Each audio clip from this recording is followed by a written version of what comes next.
Annyeong! Chawla! Puntahan na natin ang 10,000 Buddhas Monastery. Let's go! Tingnan nyo naman, mga gold. Dito pala nakatago ang nagdadamihang mga gold. Let's go! Come on! Chawla, chawla! Fight tila! Oops! Iniwan ang cellphone. Balikan! Uy!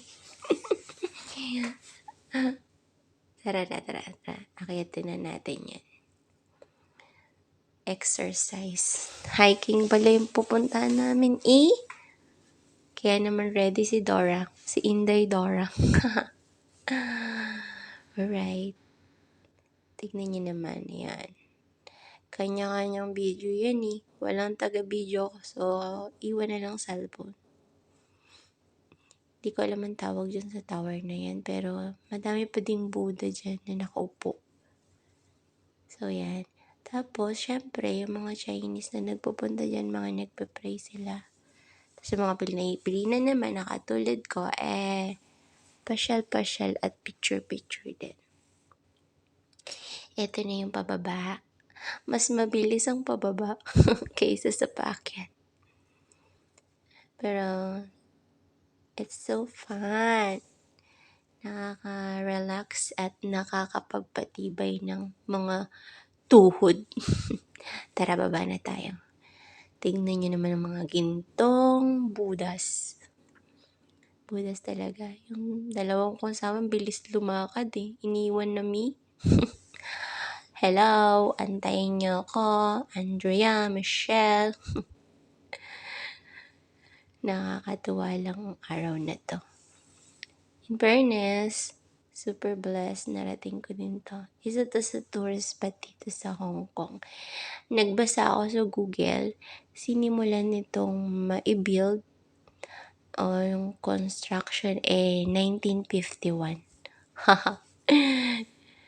So, 1951. 1948 pinanganak ang tatay ko. So, ako hindi pa ako pinanganganak. Tara na. Tignan natin. Natutuwa naman akong tignan yung mga Buddhas. In fairness, lahat sila bald. Lahat kalbo. Bakit kaya sila kalbo lahat? Meron ako nakita dito na yung isang Buddha nakatayo sa isda. Yung isa naman nakatayo sa parang tubig. Yan ang nakakatuwa. Tapos yung iba dito, may nakasimangot, may nakangiti, may nakatawang sobra, may parang nagme-meditate, may parang nagbabasa, may hawak na libro, ganun. Tapos may yung nakasakay sa donkey, may ganun. Pero hindi ko syempre binilang kung ilan yan. Kasi may mga maliliit na Buddha dun sa monastery mismo. Tapos, iba din yung mga nandyan dyan sa daanan.